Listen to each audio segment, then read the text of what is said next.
అన్నయ్యకి ప్రసాదం పెడదామా? కొంచెమైనా తెలివి ఉందా మీకు? గుడికెళ్ళిన పర్పస్ ఏంటి, అక్కడ జరిగిన పూజ ఏంటి, అవన్నీ అన్నయ్యకి తెలిస్తే కోప్పడతాడు.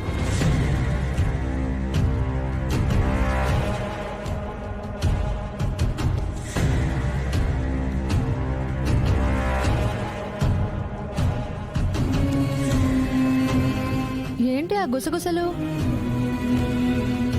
అదే శ్రీవల్లి అక్క పెళ్లి కావాలని గుడికెళ్ళాం కదా, ఆ విషయం అన్నయ్యతో చెప్పాలా వద్దా అని.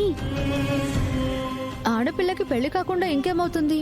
అంటే మనం పెళ్లి కావాలనుకున్నది వెంకటపతిరాజు గారితో కదా, అదే సమస్య. ఏయ్, మెల్లిగా మాట్లాడండి, అన్నయ్య వింటాడు. వింటే ఏమవుతుంది? ఎలాగో నువ్వు వీపీ రాజునే పెళ్లి చేసుకుంటానని చెప్పావు కదా, అది మీ అన్నయ్యకి అర్థమయ్యేలా చెప్పాలి. ఎలా వదినా? అన్నయ్య ఆవేశం గురించి నీకు తెలుసు కదా, అవసరమా? అవును వదినా, అన్నయ్య ప్రసాదం తినాలనుకున్నాం, నువ్వు దెబ్బలు తినాలనుకోకు. అలాంటిదేం జరగదు. మీ అన్నయ్య ఆవేశం నేను తగ్గిస్తాను కదా. వదినా, చిన్నప్పటి నుండి అన్నయ్యలో పౌరుషం పెరుగుతుంది తప్ప తగ్గట్లేదు. అవునులే, నా మొగుడు బంగారం కాబట్టి ఆ మాత్రం ఆవేశం ఉంటుంది. సరే, నేను ఆయనకి ప్రసాదం ఇచ్చేసి తీపి కబురు చెప్పొస్తాను. జాగ్రత్త వదినా, తేడా వస్తే చేదు జ్ఞాపకంగా మిగిలిపోతుంది. అవును శివ, ఇన్నాళ్ళు మా అన్నయ్య నీడలో ఉండే మాకే భయంగా ఉంది. మొన్నొచ్చిన నువ్వు పెద్ద రిస్క్ తీసుకుంటున్నావేమో.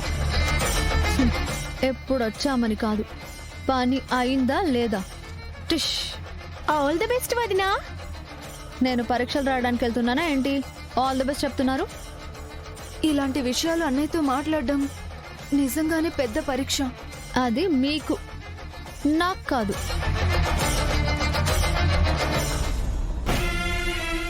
వెంకటపతిరాజు గారు చూడ్డానికి మంచివాడిలా కనిపిస్తున్నాడు గాని ఒకే రక్తమని నిరూపించడానికి వచ్చానన్నట్టుగా అలా ఎలా చెప్తాడో?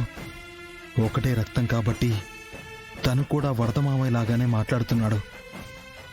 వాళ్ళు ఎప్పటికైనా కలిసిపోవచ్చు.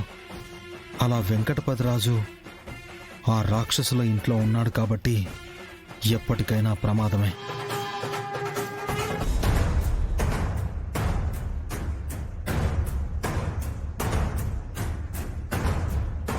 బావా, బావా,